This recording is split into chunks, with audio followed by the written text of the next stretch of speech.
প্রিয় শিক্ষার্থীরা, আসসালামু আলাইকুম। কেমন আছো তোমরা? আশা করি ভালো আছো, সুস্থ আছো। আমি প্রতি সোমবারের মতো আজকেও তোমাদের সামনে উপস্থিত হয়েছি একটি ক্লাস নিয়ে। গত ক্লাসের যে ধারাবাহিকতা, সে ধারাবাহিকতায় আজকেও আমি দিল্লির সালতানাত যুগ নিয়ে আলোচনা করব। আজকের ক্লাসটি একটি মজার বিষয় নিয়ে, একজন নারী শাসক নিয়ে। মধ্যযুগের ইতিহাসে সেই 1236 খ্রিস্টাব্দ, সে মধ্যযুগের ইতিহাসে ভারত উপমহাদেশে একজন নারী শাসক শাসন করেছিলেন। সেই নারী শাসকের শাসন নিয়ে আসলে আজকের ক্লাসটা।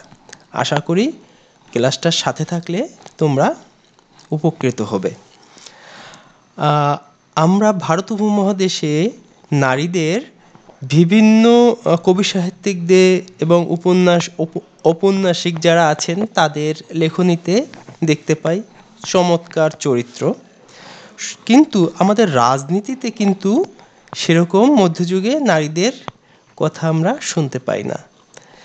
এর কারণ হচ্ছে আসলে পুরুষতান্ত্রিক যে সমাজ ব্যবস্থা, এই সমাজ ব্যবস্থায় ক্ষমতার কেন্দ্রে আসলে নারীদেরকে তেমন দেখতে চায়নি, সেই মানসিকতা গড়ে ওঠেনি। তার মধ্যেও ব্যতিক্রম ছিলেন এই শাসক। সেজন্য এই শাসকের যে বিষয়টি, এই শাসকের যে পাঠ্য বিষয়ে যে অংশটি আছে, এই অংশটি খুবই চমৎকার এবং খুবই গুরুত্বপূর্ণ একটি চরিত্র এবং ইতিহাস। এখান থেকে প্রতিবার তোমরা একটা না একটা প্রশ্ন পাবেই, একাধিক প্রশ্নও পেতে পারো। সেজন্য এই বিষয়টি তোমরা খুব ভালোভাবে আত্মস্থ করবে আশা করি। আমি ক্লাসে তোমাদেরকে নিশ্চয়ই পড়াবো যখন সামনাসামনি তোমরা থাকবে। আশা করি খুব শীঘ্রই, যদি সরকার মনে করেন যে পরিস্থিতি স্বাভাবিক হয়েছেন, কলেজ খুলে দেন, তাহলে সেটা তো মিস করেই তোমাদের সাথে সেখানে ক্লাস করব। আর এখানেও যদি তোমাদের পড়ানোর মধ্যে কোনো প্রশ্ন থাকে এই টিউটোরিয়ালটা দেখে, সে প্রশ্নটাও তোমরা ইনবক্সে লিখে দেবে। আশা করি সে বিষয়টিতে আমি চেষ্টা করব তোমাদেরকে বিষয়টা আরও ক্লিয়ার করার জন্য। আমার মোবাইল নাম্বার, ইমেইল এখানে আছে। তোমরা আমার মেসেঞ্জারেও যারা যুক্ত আছো, যে যেভাবে পারো আমার সাথে কানেক্ট থাকার চেষ্টা করো। আমিও তোমাদের সাথে কানেক্ট থাকার চেষ্টা করছি, যাতে আমরা পিছিয়ে না পড়ি। হ্যাঁ, এজন্য আমরা এখানে দেখি বিশ্বের ভারত উপমহাদেশের কয়েকজন নারী রাজনীতিবিদদের, যারা বিভিন্ন সময় ক্ষমতায় ছিলেন অথবা বিরোধী দলে ছিলেন এবং তারা বিভিন্ন সময় শাসন করেছেন। এরকমই মধ্যযুগে একজন শাসকের ইতিহাস আমরা পড়ব। আচ্ছা, এখানে আমরা দেখতে পাচ্ছি মধ্যযুগের একজন নারী, যিনি ঘোড়া ছুটিয়ে সেই সময় দাপিয়ে বেড়াচ্ছেন, যুদ্ধ করছেন, বিভিন্ন জায়গায় ঘুরে বেড়াচ্ছেন। এখনকার মতো বুলেট প্রুফ গাড়ি তখন ছিল না, প্লেন ছিল না, ট্রেন ছিল না। যানবাহন বলতে ঘোড়ার গাড়ি, হাতির পিঠে, এভাবেই মানুষ চলাচল করত।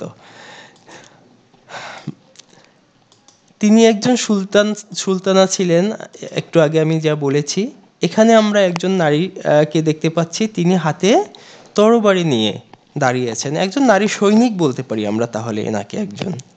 হ্যাঁ, আমরা যদি আজকের পাঠ শিরোনাম দেখি, তাহলে আমরা সেই সুলতানা রাজিয়া বা সুলতান রাজিয়া তার শাসনকালটা পড়ব।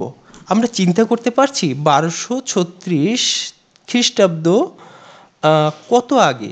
সেই সময়ে একজন শাসক ছিলেন, মুসলিম নারী শাসক, ভারতবর্ষ শাসন করতেন। খুব চমৎকার বিষয় না? আমরা এ বিষয় নিয়ে একটু আলাপ করি। আমরা আজকে এই বিষয়গুলো, স্ক্রিনে যেগুলো দেখতে পাচ্ছি, এই বিষয়গুলো আমরা দেখব যে শিখতে পেরেছি কিনা। হ্যাঁ, দিল্লির সিংহাসনে প্রথম যে মহিলা শাসক শাসন করেছিলেন, তিনি ছিলেন সুলতানা রাজিয়া বা সুলতান রাজিয়া। সুলতানা রাজিয়ার পরিচয় যদি আমরা দেখি, তিনি আসলে কে ছিলেন, তিনি আসলে আমরা এর ঠিক আগের ক্লাসে যে ইলতুৎমিশ নিয়ে আলোচনা করেছিলাম, সেই ইলতুৎমিশের কন্যা ছিলেন। অর্থাৎ সুলতানা রাজিয়ার পিতা ছিলেন ইলতুৎমিশ, তার মাতা ছিলেন কুতুব বেগম। তার জন্ম হয়েছিল 1205 খ্রিস্টাব্দে। তার স্বামীর নাম আলতুনিয়া এবং সিংহাসন লাভ করেছিলেন 1236 খ্রিস্টাব্দে এবং তার রাজত্ব ছিল 1240 খ্রিস্টাব্দ পর্যন্ত। 3 বছর 6 মাস 6 দিন তিনি শাসন করেছিলেন এবং 1240 খ্রিস্টাব্দে তিনি মৃত্যুবরণ করেছিলেন। আমরা যদি সুলতানা রাজিয়ার সিংহাসন আরোহণের সময়টা নিয়ে একটু কথা বলি, তাহলে সুলতান ইলতুৎমিশ কেন তার কন্যা রাজিয়াকে ক্ষমতায় বসিয়েছিলেন? তার তো ছেলেও ছিল, রুকনুদ্দিন ফিরোজ। আসলে তার ছেলে যিনি ছিলেন, তিনি ছিলেন একজন অকর্মণ্য এবং ইন্দ্রিয়পরায়ণ, অর্থাৎ মদ এবং নারী নিয়ে হেরেমখানায় তিনি সবসময় ব্যস্ত থাকতেন এবং রাজ্য শাসনের মতো দূরদর্শিতা, যুদ্ধের মতো বীরত্ব তার ছিল না। তার এবং রাজমাতা শাহ তুর্কানের কুশাসনের ফলে অচিরেই রাজ্যে শাসন ব্যবস্থা ভেঙে পড়ে। এখানে তোমাদেরকে আমি বলে রাখি যে সুলতানা রাজিয়াকে যখন সিংহাসনের উত্তরাধিকার মনোনীত করে গিয়েছিলেন ইলতুৎমিশ, তখন সেই সময়ের যারা আমত্তবর্গ ছিল, অর্থাৎ সেই সময় যারা প্রধানমন্ত্রী এবং অন্য অন্য অঞ্চলের শাসনকর্তা যারা ছিল, তারা সেটা মেনে নেয়নি। নারী শাসন তারা মেনে নিতে পারেনি। ফলে ইলতুৎমিশের মৃত্যুর পরে রুকনুদ্দিন ফিরোজ তাকে ক্ষমতায় বসিয়েছিল তৎকালীন যে আমলাবর্গ ছিল তারা। কিন্তু অচিরেই দেখা যায় যে এই ইন্দ্রিয়পরায়ণ অকর্মণ্য যে ছেলে এবং তার যে রাজমাতা, তার যে মাতা ছিল, তাদের দুজনের কুশাসনের ফলেই কিন্তু এই প্রশাসন ব্যবস্থা ভেঙে পড়ে এবং তার মাতা ছিলেন প্রচণ্ড স্বার্থপর এবং প্রতিহিংসাপরায়ণ একজন নারী। সে তার শত্রুদেরকে নিশ্চিহ্ন করার জন্য হত্যা, লুটতরাজ, বিভিন্ন ধরনের অপকর্মে নিযুক্ত ছিলেন এবং এই অকর্মণ্যতার সুযোগে অন্য অন্য যেসব অঞ্চলের শাসনকর্তাগণ ছিল এবং অভিজাতগণ ছিল, তারাও কিন্তু নিজ নিজ আখের গোছানোর জন্য বিভিন্ন অঞ্চলে বিভিন্নভাবে লুটতরাজ এবং অপশাসন চালু করে। ফলে রাজ্যে একটা বিশৃঙ্খলা দেখা দেয়। এই পরিস্থিতিতে সুলতানা রাজিয়া, তিনি ছিলেন অত্যন্ত বিচক্ষণ একজন নারী। তিনি জনগণকে, দিল্লির জনগণকে এই অপশাসনের বিরুদ্ধে দাঁড় করাতে এবং একত্রিত করতে পেরেছিলেন এবং তিনি পরবর্তীতে 1236 খ্রিস্টাব্দে রুকনুদ্দিন ফিরোজকে পরাজিত করে নিজে সিংহাসন গ্রহণ করেছিলেন। আমরা যদি দেখি যে ইলতুৎমিশ, এখানে একটা বিষয় স্পষ্ট যে সুলতান ইলতুৎমিশ উপলব্ধি করেছিলেন যে তিনি যে ডিসিশনটা নিয়েছিলেন যে পুত্রকে রেখে কন্যাকে শাসন কার্য পরিচালনার জন্য মনোনীত করেছিলেন, সেটা কিন্তু পরবর্তীতে সত্য প্রমাণিত হয়েছিল। কারণ তার সন্তান কিন্তু সেভাবে, ছেলে সন্তান কিন্তু সেভাবে রাজ্য পরিচালনা করতে পারেননি। আমরা যদি এখানে দেখি আমরা একটা জিনিস, যে সুলতানা রাজিয়ার সময়কালের প্রথমিক তিনি যখন ক্ষমতায় বসেছিলেন, তখন কিন্তু প্রথমিক অনেক সমস্যার সম্মুখীন হয়েছিলেন। সমস্যাগুলো কি ছিল? যে তিনি একটা অরাজকপূর্ণ অবস্থায় ক্ষমতা গ্রহণ করেছিলেন এবং বিভিন্ন অঞ্চলে বিদ্রোহের সম্মুখীন হয়েছিলেন। বিদ্রোহগুলো ছিল অভিজাতরা তাকে নারী হিসাবে মেনে নিতে পারছিল না, এমনকি প্রধানমন্ত্রী জুনাইদিও কিন্তু রাজিয়ার ক্ষমতা গ্রহণকে সহজভাবে গ্রহণ করেননি। হ্যাঁ, এবং কারামাতিয়া ও মুলাহিদ মুসলিম সম্প্রদায় কিন্তু তার বিরুদ্ধে বিদ্রোহ ঘোষণা করেছিলেন। এবং তাদের ধারণা ছিল তৎকালীন সময়ের, যে এখনও তৎকালীন সময় কেন, এখনও কিন্তু আমাদের পুরুষ সমাজের কিন্তু এরকম একটা ধারণা আছে যে নারীরা থাকবে চার দেয়ালের মধ্যে, তারা থাকবে পর্দার অন্তরালে, তারা থাকবে পুরুষের হুকুম পালনের জন্য, তারা কেন শাসন করবে। এরকম মানসিকতা কিন্তু এখনও আমাদের অনেকের আছে। আর সে যুগ যেহেতু আরও অনেক পিছনে ছিল, সে সময় তো এ ধরনের বিষয়গুলো আরও বেশি প্রকট ছিল। এ কারণে তার ক্ষমতা গ্রহণের সাথে সাথে বিভিন্ন অঞ্চলে বিভিন্ন রকম সিদ্ধান্ত ছিল। আমি যে এই ছবিটা তোমরা দেখো, এখানে কিন্তু আমি ওই যেটা বলেছিলাম সেটাই, যে পুরুষরা বাইরে থাকবে, নারীরা সবসময় ভেতরে থাকবে, পর্দার অন্তরালে থাকবে, এরকম একটা চিন্তাভাবনাই কিন্তু তখনকার মানুষের ছিল। সেই সময় এই চিন্তাকে ভেঙে একজন নারী যিনি শাসন করেছেন, এবং তিনি শুধু শাসন করেননি, তিনি পুরুষের মতো পোশাক পরে যুদ্ধে অবতীর্ণ হয়েছেন, বীরত্বের সাথে যুদ্ধ করে অনেক বড় বড় পুরুষ সৈন্যকে হারিয়েছেন, অনেক যোদ্ধাকে পরাস্ত করেছেন এবং বীর বিক্রমে যুদ্ধ করেছেন। এবং তিনি একদম রাজ দরবারে রাজার মতো সিংহাসনে বসে রাজকার্য দক্ষতার সাথে পরিচালনা করতেন। এ কারণে কিন্তু তাকে তৎকালীন সময়ের অনেক গোঁড়া মুসলিম এবং আমত্তরা তাকে পছন্দ করেননি। এটাই কিন্তু ছিল তার যে শাসন ব্যবস্থা, সেই শাসন ব্যবস্থার অন্যতম একটি প্রতিবন্ধকতা। সুলতানা রাজিয়া ছিলেন কিন্তু আমরা বলতে পারি যে তৎকালীন সময়ের একজন শাসকের যে যে গুণ ছিল সবই কিন্তু সুলতানা রাজিয়ার ছিল। তারপরও সুলতানা রাজিয়া কেন এই সমস্যার সম্মুখীন হয়েছিলেন, এবং তিনি আসলে এত অল্প সময়, এত গুণ থাকা সত্ত্বেও তিনি কেন এত অল্প সময় শাসন করেছিলেন, সেই বিষয়গুলো যদি আমরা একটু দেখতে চাই, তাহলে ঈশ্বরী প্রসাদ বলেছিলেন যে নারী হওয়াই ছিল তার প্রধান অযোগ্যতা। অর্থাৎ ওই সময় একজন শাসককে মানুষ হিসেবে বিবেচনা না করে নারী পুরুষ হিসেবে বিবেচনা করে ছিল। ফলে কিন্তু এই নারী হওয়ার কারণেই তাকে কেউ সহজে মেনে নিতে পারেনি। এটাই তিনি আসলে বোঝাতে চেয়েছেন। হ্যাঁ, মহাজন বলেছিলেন যে যদি রাজিয়া একজন নারী না হতেন তাহলে তিনি ভারতের অন্যতম সফলকাম শাসক হতেন। হ্যাঁ, শক্তিশালী পুরুষ আমির উমরাগণ একজন নারী কর্তৃক শাসিত হবে, এটা তারা ওই সময় অপমান বোধ করতেন এবং তাকে উৎখাত সাধনের জন্য ষড়যন্ত্রে মেতে উঠেছিলেন। এছাড়া রাজিয়ার পুরুষ বেশ পরিধান, পর্দা প্রথা, অবজ্ঞা এবং প্রকাশ্যে অশ্বারোহণ ইত্যাদি গোঁড়া মুসলিম অভিজাতরা সুনজরে দেখেননি। হ্যাঁ, হাফসে জালালউদ্দিন ইয়াকুতের প্রতি বিশেষ অনুগ্রহ তার পতনের অন্যতম কারণ ছিল। এসব কারণে তিনি ব্যর্থ হয়েছিলেন। কিন্তু তিনি কি আসলেই একজন শাসক হিসেবে ব্যর্থ ছিলেন?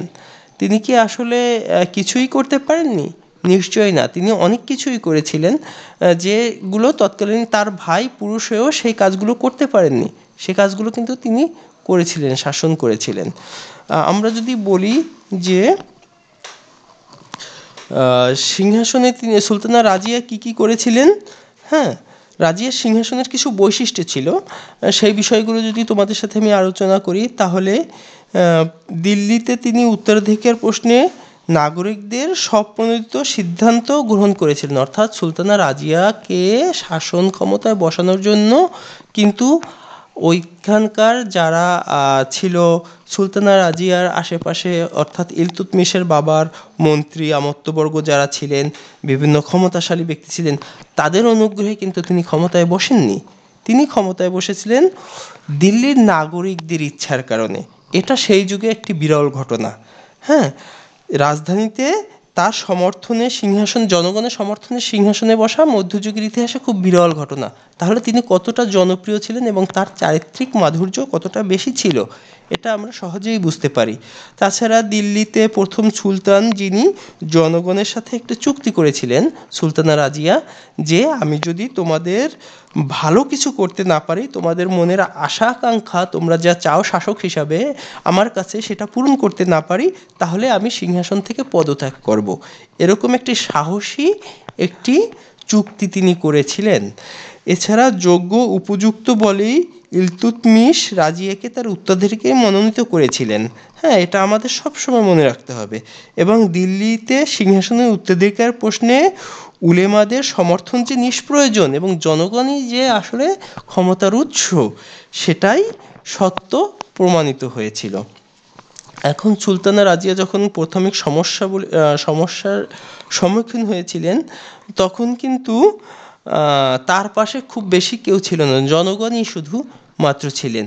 হ্যাঁ, এবং তিনি অনেকগুলো বিদ্রোহ দমন করেছিলেন, যেমন পাঞ্জাবের শাসনকর্তা কবির খান কর্তৃক যে কবির খানকে তিনি করেছিলেন, তার ষড়যন্ত্র নস্যাৎ করেছিলেন এবং তার বিদ্রোহ তিনি দমন করেছিলেন। হ্যাঁ, এটা একটা বড় একটি সার্থকতা তার। এবং স্থানীয় যেসব আলেম ওমরারা তার বিরোধিতা করেছিল, তাদের অনেককেই তিনি দমন করতে পেরেছিলেন।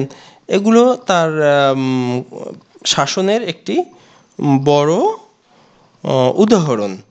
আমরা যদি দেখি, সুলতানা রাজিয়া দিল্লির সিংহাসনে আরোহী প্রথম এবং একজন মহিলা শাসক ছিলেন। তিনি ছিলেন একজন যোগ্য ও প্রকৃত সেনাপতি। হ্যাঁ, যুদ্ধক্ষেত্রে একজন সুদক্ষ যোদ্ধা, দক্ষ সৈন্য হিসেবে তার পরিচিতি ছিল, যেগুলো আমি আগেই বলেছি। তিনি ছিলেন নির্ভীক, বুদ্ধিমতী, যুদ্ধবিদ্যায় পারদর্শী। তিনি প্রচলিত মুদ্রায় নিজেকে উমাদাত উল নিসওয়ান বা নারীদের মধ্যে বিশিষ্ট বলে উল্লেখ করেছিলেন। তিনি তার শাসনের দৃঢ়তা ও ব্যক্তিগত শক্তি সামর্থ্য প্রমাণের লক্ষ্যে মহিলা পোশাক পরিত্যাগ করেন এবং অশ্বারোহণে জনসম্মুখে বের হন এবং প্রকাশ্যে দরবার পরিচালনা করেছিলেন। শিক্ষা ও সাংস্কৃতিক পৃষ্ঠপোষক হিসাবে তার অনেকগুলো কৃতিত্ব আছে। সেগুলো যদি আমরা দেখি, সুলতানা রাজিয়া সাহিত্যিক ও বিদ্বানদের পৃষ্ঠপোষকতা করতেন। তিনি স্বয়ং শুদ্ধ উচ্চারণ ও চমৎকার ভঙ্গিসহ পবিত্র কুরআন তেলাওয়াত করে শ্রোতাদের বিমুগ্ধ করতে পারতেন। তিনি ছিলেন বিদ্যোৎসাহিনী, শিক্ষা ও শিল্প সংস্কৃতির অনুরাগী একজন শাসক। বিদ্বান ও উলামা সমাজ তার কাছ থেকে বিশেষ সমাদর লাভ করেছিল। একজন ন্যায় বিচারক ছিলেন তিনি, এবং একজন বুদ্ধিমতী, ন্যায়বতী, মহানুভব, সুবিচারক এবং প্রজাগণের রক্ষাকর্ত্রী ছিলেন তিনি। তিনি জনগণকে তার শেষ আশ্রয় স্থল হিসেবেই কিন্তু দান করেছিলেন। তিনি আসলে বিদ্রোহ যখন দমন করেছিলেন, পাঞ্জাবের শাসনকর্তা কবির খান রাজিয়ার বিরুদ্ধে যখন আসলে বিদ্রোহের ধ্বজা তুলে ধরেছিল, রাজিয়া তাকে দমন করেন। ইতিমধ্যে ভাতিন্দার যে শাসনকর্তা ছিলেন আলাতুনিয়া বিদ্রোহী হয়ে উঠলে রাজিয়া সসৈন্যে আলাতুনিয়ার নিকট অগ্রসর হন এবং সেখানে আসলে আলাতুনিয়ার কাছে পরাজিত হয়ে তার হাতে বন্দী হন। এ সুযোগে দিল্লিতে অভিজাতবর্গ যারা সুলতানার বিরোধিতা করেছিল, তারা মুইজুদ্দিন বাহরামকে সুলতান হিসেবে সে সময় ঘোষণা করেছিলেন এবং রাজিয়া সম্ভাব্য এই ধ্বংসের হাত থেকে রাজ্যকে এবং জনগণকে রক্ষার জন্য কৌশল ও কূটবুদ্ধির সাহায্যে আসলে একটি সিদ্ধান্ত গ্রহণ করেছিলেন। হ্যাঁ, সিদ্ধান্তটা হচ্ছে, তিনি যার কাছে পরাজিত হয়েছিলেন যে শাসক আলতুনিয়া, তাকে আসলে বিবাহের প্রস্তাব দেন এবং তাকে বিয়ে করে দুজনে মিলে সম্মিলিত শক্তি দিয়েই আবার দিল্লির যে তার সাম্রাজ্য, সেই সাম্রাজ্য পুনরুদ্ধার করেছিলেন। কিন্তু 1240 খ্রিস্টাব্দে মুইজুদ্দিন বাহরামের কাছে তিনি পরাজিত হয়ে পলায়ন করেছিলেন। অর্থাৎ ওই যে তিনি যে যুদ্ধে সম্মিলিত শক্তি নিয়ে যুদ্ধে সিংহাসনের যে সিংহাসনকে উদ্ধার করার জন্য তিনি গিয়েছিলেন, সেখানে জয়লাভের পথেই ছিলেন তিনি, কিন্তু প্রাকৃতিক দুর্যোগ এবং দুর্ভাগ্যের ফলে তার হঠাৎ করে সৈন্যবাহিনী ছিন্ন বিচ্ছিন্ন হয়ে যায় এবং এক অরাজক পরিস্থিতির সৃষ্টি হয়। ফলে তিনি যুদ্ধক্ষেত্র থেকে পালায়ন করেন এবং পথিমধ্যে দস্যুদের হাতে পড়েন এবং এই দস্যুরা তাদেরকে লুট করেন এবং দুজনকেই হত্যা করেন। এভাবেই দুর্ভাগ্যজনকভাবে 1240 খ্রিস্টাব্দে সুলতানা রাজিয়ার পতন হয়েছিল। আসলে সুলতানা রাজিয়া যদি একজন নারী না হতেন তাহলে তিনি ভারতের অন্যতম সফলতম শাসক হতে পারতেন। তার বড় দুর্বলতা ছিল যে তিনি একজন নারী। তার পতনের কারণ হয়ে দাঁড়িয়েছিল শুধুমাত্র এই একটা কারণেই। হ্যাঁ, এছাড়াও আমি আগেই বলেছিলাম তোমাদের কাছে যে তুর্কি যে উচ্চপদস্থ অভিজাত শ্রেণী ছিল এবং আমির শ্রেণী ছিল, তারাও সুলতানা রাজিয়াকে মেনে নিতে পারেনি একজন নারী বলে। তিনি দিল্লির আসলে সালতানাতের একটি ক্রান্তি লগ্নে ক্ষমতায় এসেছিলেন এবং প্রশাসনিক দক্ষতা ও কার্যকলাপের দ্বারা দিল্লিকে সিংহাসনে সংহতি ও শৃঙ্খলা ফিরিয়ে আনতে সক্ষম হয়েছিলেন। বিভিন্ন কারণে তার পতন অনিবার্য হয়ে পড়েছিল।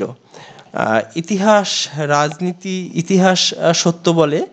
রাজনীতি আসলে এমন একটি জায়গা যেখানে ক্ষমতার চেয়ার এবং মৃত্যু এগুলো খুব কাছাকাছি থাকে। ফলে তার এত গুণ থাকা সত্ত্বেও শুধুমাত্র একজন নারী হওয়ার কারণে তার জীবন অবসান হয়। বর্তমানে দিল্লিতে তার এই কবরস্থান আমরা ছবিতে দেখতে পাচ্ছি, এটা দিল্লিতে আছে। এত একজন ক্ষমতাধর এবং ইতিহাসে বিখ্যাত একজন নারী সুলতানা রাজিয়া, যে সময়টায় আসলে মানুষ চিন্তাও করতে পারে না একজন নারী সংসারের প্রধান হবেন, তখন তিনি একটি রাষ্ট্রের প্রধান হয়েছিলেন। সেই রাষ্ট্রটা কত বড়, ভারতবর্ষ। হ্যাঁ, বিশাল একটা জায়গা সেইখানের। কিন্তু দুঃখজনকভাবে আমরা দেখতে পাচ্ছি ছবিতে যে কতটা অবহেলায় এখন তার কবরটি সেখানে আছে। এটাও ইতিহাসের অন্যতম একটি শিক্ষা। যা হোক, সে বিষয়ে আর কথা না বলি।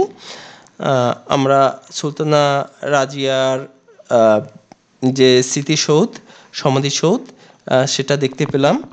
সুলতানা রাজিয়া সম্পর্কে তোমাদের যদি আর কোনো প্রশ্ন থাকে তোমরা আমার কমেন্ট বক্সের নিচে ক্লাসের তোমরা লিখে দাও, আমি দেখে উত্তর দেওয়ার চেষ্টা করব। সেই বিষয়গুলো নিয়ে আমি এই যে ক্লাসটা জন্য প্রেজেন্টেশনটা রেডি করেছিলাম ক্লাসের জন্য, এবং সেখানে দলীয় কাজের একটা সুযোগ রেখেছিলাম যেটা ক্লাসেই সম্ভব, অনলাইনে হয়তো সেটা এখন সম্ভব হবে না।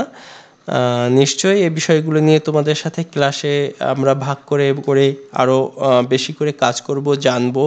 আমরা একটু দেখি আমরা এখন যেটা পড়েছি তার থেকে একটু রিক্যাপ করে, অর্থাৎ আমাদের যে মনে আছে কিনা সেটা চিন্তা করে, যে সুলতানা রাজিয়া কিন্তু দিল্লির সালতানাতের প্রথম নারী শাসক ছিলেন। হ্যাঁ, এটা আমরা জানতে পেরেছি। সুলতানা রাজিয়া কত সালে সিংহাসনে আরোহণ করেছিলেন? 1236 খ্রিস্টাব্দে। সুলতানা রাজিয়া প্রচলিত মুদ্রায় নিজেকে কি বলে উল্লেখ করেছিলেন? নারীদের মধ্যে বিশিষ্ট এটি তিনি উল্লেখ করেছিলেন। এবং সুলতানা রাজিয়া কার কন্যা ছিলেন? আগেই বলেছি আমরা যে ইলতুৎমিশের কন্যা ছিলেন। ইলতুৎমিশ কে ছিলেন? দিল্লির সালতানাত যুগের প্রথম যে রাজবংশ ছিলেন মামলুক বা দাস রাজবংশ, তার প্রকৃত প্রতিষ্ঠাতা ছিলেন। সুলতানা রাজিয়া কাকে বিয়ে করেছিলেন? আলতুনিয়াকে বিয়ে করেছিলেন। তিনি তার কাছে যুদ্ধে পরাজিত হয়েছিলেন এবং পরবর্তীতে সন্ধি করেছিলেন এবং তাকে বিবাহ করেছিলেন। সুলতানা রাজিয়া কত খ্রিস্টাব্দে মৃত্যুবরণ করেছিলেন? 1240 খ্রিস্টাব্দে তিনি মৃত্যুবরণ করেছিলেন। আচ্ছা, তোমরা বাড়িতে বসে একটা কাজ করবে, সেটা হলো যে